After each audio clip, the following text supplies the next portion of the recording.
Salut tout le monde, je m'appelle Logan Bash, j'ai fait un bac STMG spécialité gestion finance en 2017, puis un BTS comptabilité gestion en 2019 et maintenant je suis en troisième année de DCG.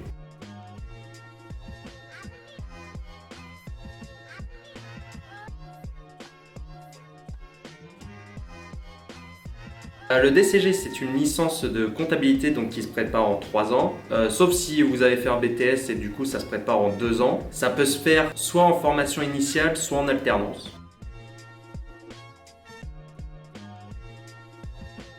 Donc le DCG se prépare en 3 ans si on a commencé juste après le bac ou si on s'est réorienté. Sinon c'est 2 ans si on vient d'un BTS comme moi. On a des unités d'enseignement à passer à la fin de l'année. Donc il y en a 13 de base si on l'a fait en 3 ans. Et moi qui ai fait un BTS, en fait j'ai déjà l'équivalence de 6 UE grâce au BTS et donc j'aurais plus que 7 à passer. Dans les 13 UE, il y en a 12 qui sont des épreuves écrites.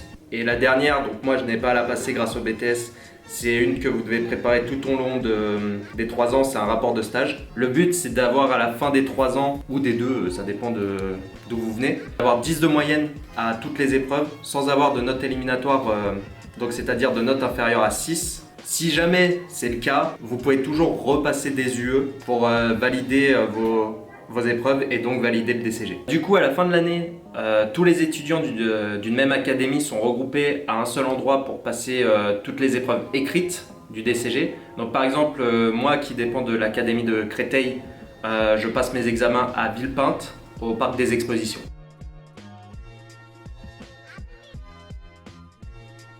Alors il y a 13 UE, donc moi comme j'ai dit j'en ai que 7 à passer. Je dois en passer 4 en deuxième année, donc qui sont le droit des sociétés, la finance, la fiscalité et la compta approfondie. Et 3 en troisième année qui sont le contrôle de gestion, le droit social et le management.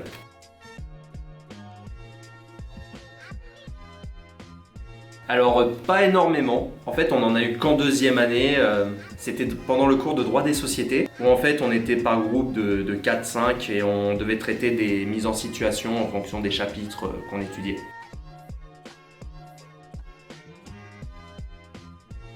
Alors oui, il y a des projets en DCG, donc justement la vidéo que vous regardez en ce moment, c'est le fruit d'un projet en fait, qui est le projet communication. Donc c'est un projet de troisième année. En troisième année, on a aussi le projet rendez-vous de carrière, donc qui consiste à inviter des anciens étudiants ou des pros pour nous parler un peu de leur parcours et tout. Le projet poursuite d'études, où là on invite des profs et même aussi des anciens étudiants qui sont dans des écoles pour des masters. Et en deuxième année, on avait aussi 2 petits projets qu'on travaillait sur plusieurs semaines.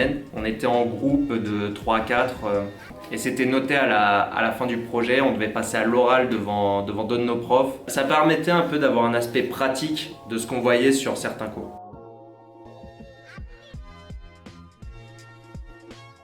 Alors j'ai choisi le DCG, c'est pas pour travailler en comptabilité, loin de là. C'est parce que j'aimerais développer un projet personnel, parce que moi à la base je suis pas un étudiant consacré entièrement aux études, je suis quand même un gamer à la base et en fait j'ai pour projet de développer, enfin pas de développer mais plutôt d'organiser et de commenter mes propres LAN multigaming. Et en fait ce que j'apprends en DCG ça va me servir à développer un peu mieux mon projet.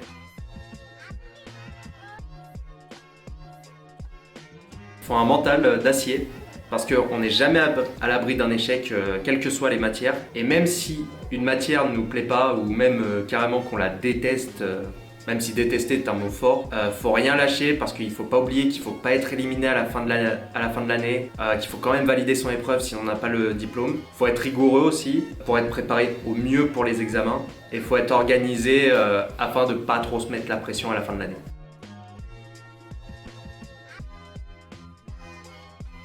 Alors le DCG ça m'a apporté donc pas mal de techniques en fait pour développer au mieux mon projet, quelle que soit la matière que j'ai pu étudier. Par exemple en droit des sociétés, je pourrais mieux choisir le type d'organisation que je devrais créer pour pouvoir échanger avec les différents partenaires qui me suivront dans les LAN. Ce que j'apprends en droit social, Ça va me permettre de choisir le contrat de travail le plus adapté pour tous les salariés que je vais devoir embaucher, que ce soit les régisseurs, que ce soit les ingé-sons, que ce soit les cadreurs ou même les administrateurs pour aider les participants durant l'événement. Ce que j'apprends en finance, ça me permet de mieux gérer mon budget. Ce que j'apprends en contrôle de gestion, ça va me permettre d'établir un planning. Donc ça va me permettre de savoir à quelle date je vais commencer une tâche, à quelle date au plus tard il faut qu'elle soit finie, quelle tâche doit être faite avant celle-là pour que ça s'enchaîne bien et tout. Si je veux que tout soit prêt au jour de lancement, ce que j'apprends en compta, ça va me permettre de tenir ma propre comptabilité sans avoir embauché quelqu'un en plus.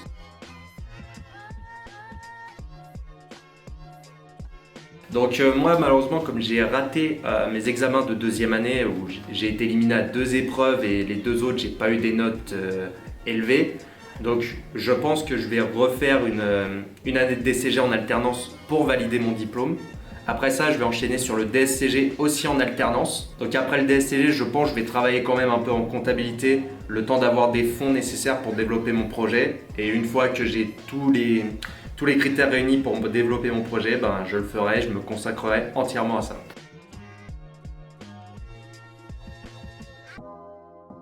Alors, ma principale difficulté, ça a déjà été de m'adapter au rythme du DCG, car venant d'un BTS, le BTS en fait, j'étais surtout en mode un peu à la cool, je bossais pratiquement pas mes cours, j'allais au contrôle, même à l'examen, j'y étais sans réviser, je tapais des bonnes notes et tout. Et en fait, le DCG, je me suis dit au début de l'année, on va peut-être se le permettre. Sauf que ça a marché que dans une matière au début, c'était la finance, parce que j'avais de très bonnes bases avec le BTS, mais dans les autres, ça ne marchait pas. En droit des sociétés, ça ne pouvait pas marcher puisque c'était une nouvelle matière, j'en avais pas fait en BTS, je ne savais même pas ce qu'était cette matière, tout simplement. Donc ouais, ça a été de m'adapter. Puis après, la deuxième difficulté, là, elle est intervenue au début de la 3e année. Ça a été en fait de me remotiver suite à l'échec des examens.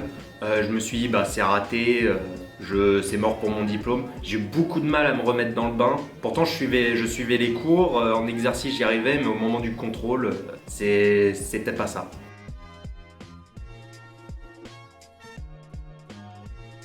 Alors en comptabilité pure, non, il n'y a que 2 matières en DCG qui sont de la compta pure, donc c'est intro à la comptabilité en première année et comptabilité approfondie en deuxième année. En fait, l'ensemble des matières tourne autour de la comptabilité. Par exemple, on va se servir des comptes de résultats et des bilans dans les autres matières, par exemple finance, contrôle de gestion, fiscalité. Même en droit des sociétés, des fois vous allez retrouver des notions. En fait, vous allez avoir une vision différente d'un chapitre de compta approfondie qui est la constitution de société.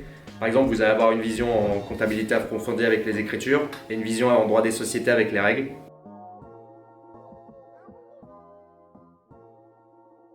Alors oui, il y a beaucoup de par cœur. Enfin, pour moi, il y en a beaucoup parce que déjà dans les matières juridiques, j'ai énormément de mal à retenir les règles de droit. Souvent en contrôle ou même à l'examen, je vais mettre une règle de droit, mais elle sera pas complète, ou voire carrément ce sera pas la bonne que je vais mettre parce que ça devait traiter la question d'après ou celle d'avant. Ça m'est souvent arrivé.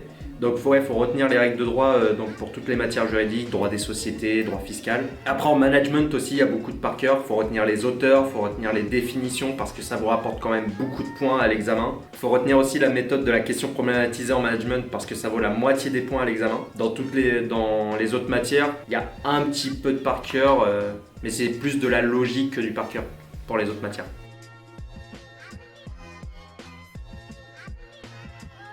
Alors ouais, j'ai pu m'y retrouver dans certaines matières avec mes bases en BTS. Par exemple, au début de la 2e année en fiscalité, il y avait certaines règles que j'avais déjà vues en BTS, donc c'était resté encore assez bien en tête. Pareil pour droit social, il y a des règles que j'avais déjà vues, même si là en DCG elles sont un peu plus poussées. Mais par exemple, pour donner un exemple en droit social, pour les congés payés, j'avais déjà vu ça en BTS tout au long de ma première année de BTS, ce qui fait que c'était resté assez facilement en tête vu que j'avais ça à chaque contrôle. En finance, j'avais aussi déjà vu pas mal de trucs en BTS comme les SIG, le bilan fonctionnel et le bilan de liquidité. Contrôle de gestion, pareil, tout ce qui est méthode de calcul de coûts, je les avais déjà vus en BTS.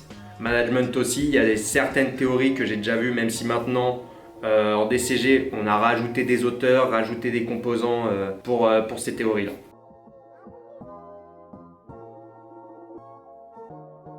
Alors Alors, selon moi, je pense qu'il y a plus de facilité pour les gens qui viennent de STMG, spécialité gestion finance pour le DCG, parce qu'on a déjà un petit peu touché à la compta, on sait passer des écritures, on sait étudier des documents, mais je pense que ça reste quand même accessible aux autres filières. Les S, ils s'en sortent facilement, je pense, en DCG, il suffit qu'ils aient la logique et tout. Les ES, c'est pareil. Les bacs pro, certains bacs pro sont aussi formés à faire de la compta, comme le bac pro GA. Là, je prends un cas particulier. Donc moi, dans ma promo de BTS, j'avais une personne qui avait fait bac L. Elle a mis un peu de temps à avoir la logique comptable, mais c'est un peu normal car venant de L, on fait pas de comptable. Mais une fois qu'elle avait la logique, après, elle s'en sortait tranquillement, tapait les meilleures notes à chaque contrôle. En vrai, c'est juste une question de logique. Une fois que tu as la logique, ça va tout seul après.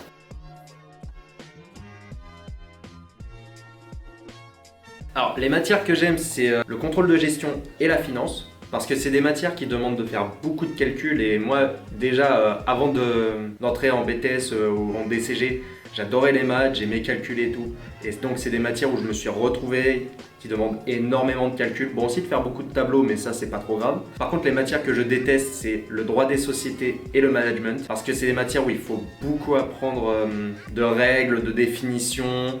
C'est des matières qui sont assez volumineuses. Et puis moi j'ai un peu de mal à retenir par cœur tous les éléments de ces deux matières là et ça me pénalise quand même un petit peu.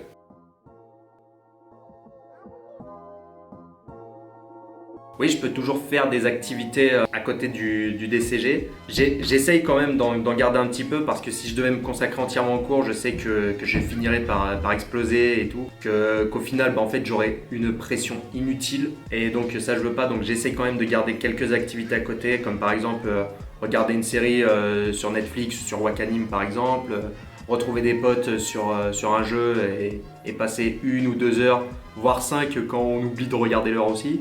Mais sinon, il faut quand même penser qu'il faut taffer les cours un peu, mais garder un peu de temps pour soi, c'est important.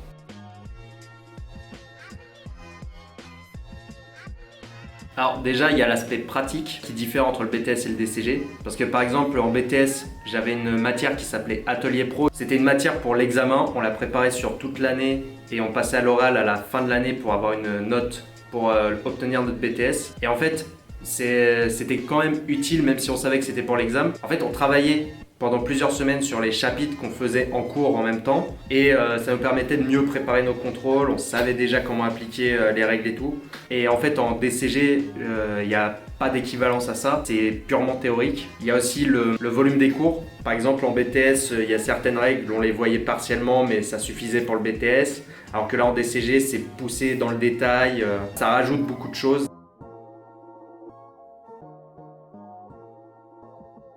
Alors moi je pensais qu'en DCG en fait c'était que des personnes qui venaient costard-cravate tous les jours, qui consacraient leur vie au cours, à la compta, que personne se parlait et tout. Moi je suis pas quelqu'un de très sociable de base donc en vrai ça m'aurait pas dérangé. Donc en arrivant en DCG je me suis rendu compte que c'était pas du tout ça en fait, que on peut se consacrer au cours mais quand même faut éviter, faut éviter de se consacrer uniquement à ça. Il y a une très bonne ambiance dans la classe et tout.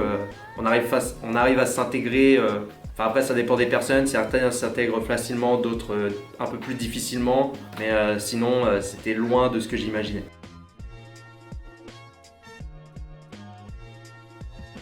Alors je trouve qu'on a une très bonne équipe pédagogique à Paul Doumer. Je vais prendre un exemple, c'était arrivé juste après les examens de deuxième année, donc là où j'avais échoué malheureusement. J'ai été convoqué par les profs après. La première pensée que j'ai eue en sachant que j'étais convoqué, c'était au final ils allaient me mettre dehors, que juste ils allaient me radier de la liste tellement je m'étais planté littéralement. Et au final non, c'était pas du tout ça. Ils m'ont dit l'échec c'est pas une fatalité, c'est pas grave si je dois refaire 1 ou 2 ans de plus pour valider le diplôme, que dans tous les cas je finirai par l'avoir et que je dois pas me démotiver. Du coup l'équipe pédagogique de Paul Doumer est vraiment top.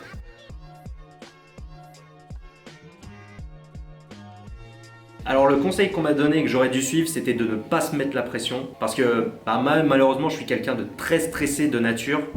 J'ai tendance à paniquer pour rien. Même des fois quand je suis devant ma copie d'examen ou même juste un contrôle, voire même juste un oral pour évaluer mes compétences, je vais commencer à paniquer, je vais perdre mes moyens, je saurais même plus ressortir ce que je connais en fait. Donc il faut vraiment éviter de se mettre la pression, car en fait en se mettant trop la pression, on bride nos propres capacités. Et du coup, ça peut nous pénaliser pour juste le bulletin, mais même à l'examen, ça peut nous amener à la note éliminatoire et donc devoir repasser une UE alors qu'en fait, on avait le niveau.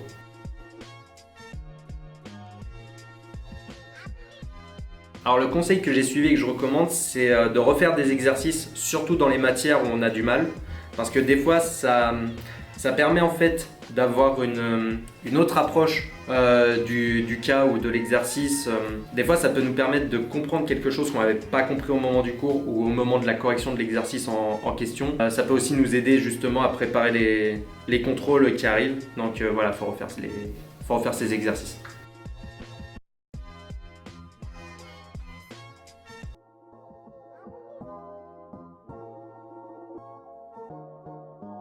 Avec calculatrice.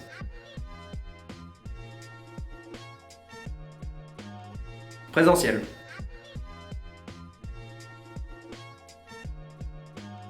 Alors pour l'aspect pratique, BTS, par contre pour l'aspect théorique et même pour le nombre de connaissances qu'on a, DCG, largement.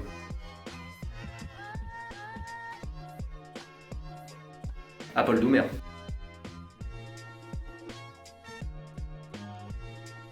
DCG.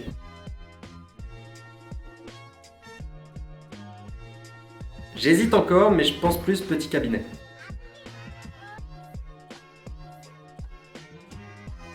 Paul Conta, largement.